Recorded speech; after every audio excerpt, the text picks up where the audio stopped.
talking about vintage cards, there's a lot of questions and conversation about PSA versus SGC. You might like the look of one better. You might like the service of one better. You might like the cost of one better. But one of the important things to consider is who grades harder. Well, SGC and PSA both have qualifications for each grade on their website. And you maybe haven't looked at them before, but they're not the same. The standard for an 8 with PSA is different than the standard for SGC. For example, for SGC, an 8 needs to be 65-35 centering. PSA, it needs to be 70-30. So it's a stricter standard right there for SGC to receive an 8. Now, when we look at these two cards side by side, because we don't want to just compare with words, we want to compare based on the looks. These are very, very similar cards. The only difference really to me is the SGC is a little bit better centering top to bottom than the PSA on the left, which is got a smaller border on the top than on the bottom. But they're 8s. Of course, they're going to be very nice cards.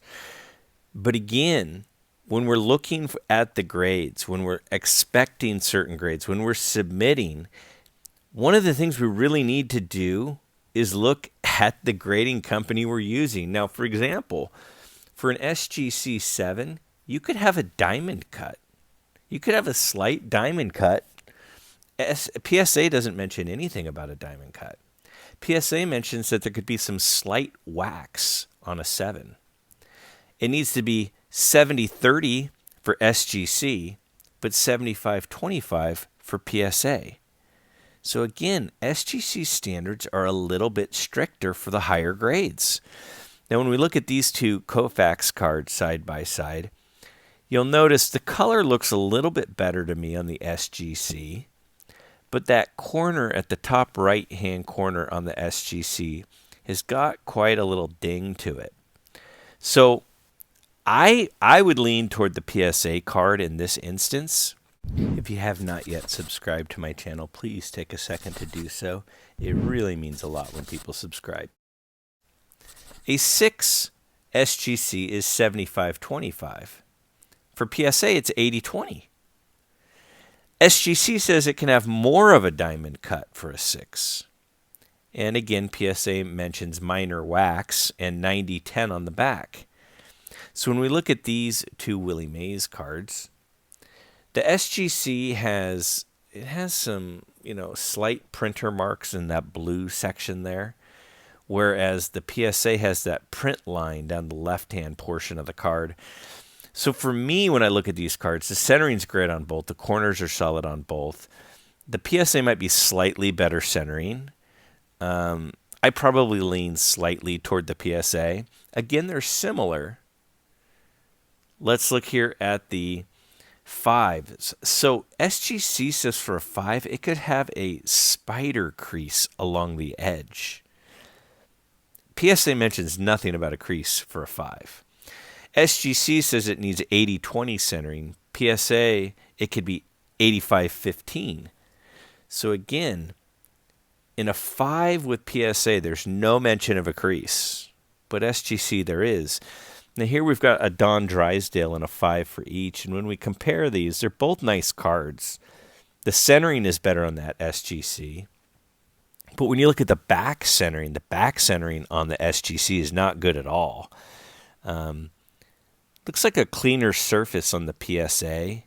It's a little bit hazy on the SGC. So to me, I probably slightly lean PSA in that case. For a 4, SGC requires 85-15 and can have a light hairline crease. It also says it could have a light tear or surface break to get a 4 for SGC. PSA doesn't mention anything about a surface break at this point, but does say it could have a light crease and needs 90-10 centering, while SGC's at 85-15. So we look at this 1958 Roberto Clemente card. And if you look, SGC's got some soft corners, pretty bad centering on the front, really bad centering on the back. We look at that PSA and it looks really nice. Centering's good. Corners are good. Color is good. So then we have to say, well, why? Why is it? My guess is it has one of those light creases. We look at the 3 grades. Now, SGC says it can have stronger creasing and staining at this point.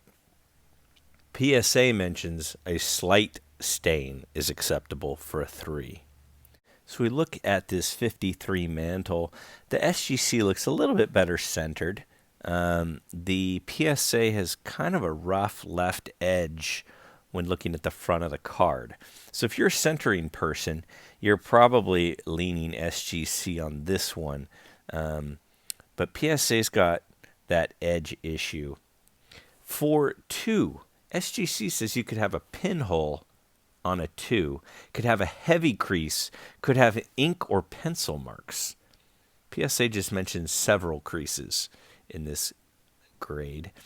The SGC here definitely has better centering than the PSA, but the PSA has nicer corners up at the top. So if you're a centering person, you're definitely wanting the SGC here. PSA, however, if you're a corner person, you would definitely lean toward the PSA. But both are again decent cards for 2s. Now SGC mentions having tears in a 1. PSA mentions you may be missing 2 small pieces of the card is acceptable for a 1. Obviously below this would be authentic. When we look at these 2, that Joe DiMaggio PSA is very well loved, we'll call it. The SGC looks like a really nice card. That's a tough grade. A 1, even if it has a bunch of creases through it, that's a really, really tough grade. Centering's great. Corners are decent. To me, that looks like at least a 2. I see why the PSA got a 1. But again, consider what the specifications are of the grading company you're using, because they're not the same.